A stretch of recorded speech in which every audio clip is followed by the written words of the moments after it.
And now we come to the final deserving.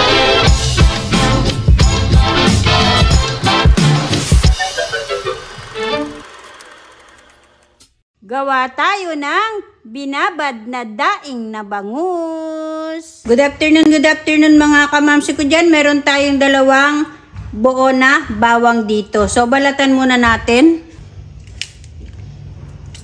Napansin nyo siguro na binabad ko yan sa tubig. Para mabilis mabalatan mga kamamsi.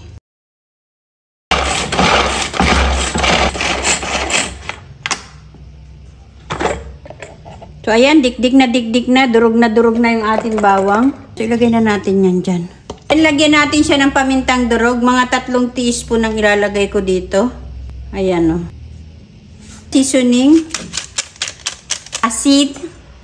200 ml na suka. Dito ko nilagay para makuha yung mga natira natin na bawang. Then, haluin natin. Bali, meron ako ditong 1.2 kilos na bangus. 7 piraso po ito mga kamamsi. Binili ko siya ng 150 pesos.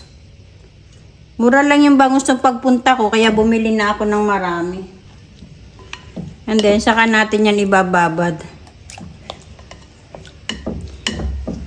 So, ayan mga kamamsi, ganyan lang kadali na magbabad ng bangus.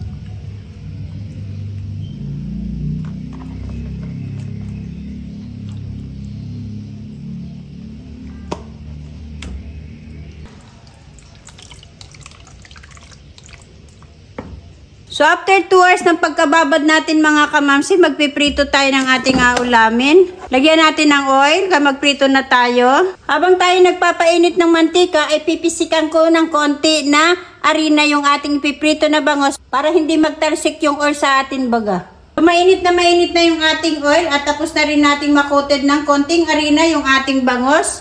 So, ilagay na natin.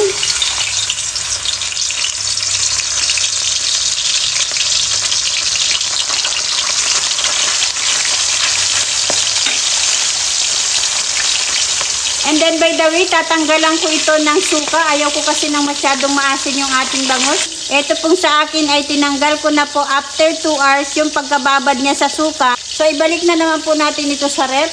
Tamang-tama yung ating bangus na binabad bukas ng umaga. Yun ang ating magiging pangulam. Hintayin nyo lang po na mag-golden brown yung mga tabihan ng ating bangus. So nandito lang po kayo, napakabango niya.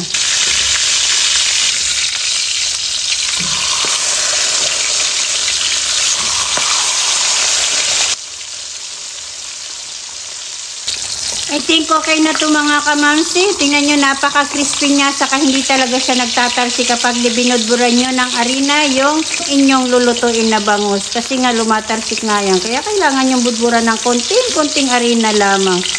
So ayan, okay na yan mga kamamsi. So tanggalin na natin. Luto na ang ating dinaing na bangus. So, eto na mga kamamsi, luto na ang ating dinaing na bangus. Kain po tayo mga kamamsi!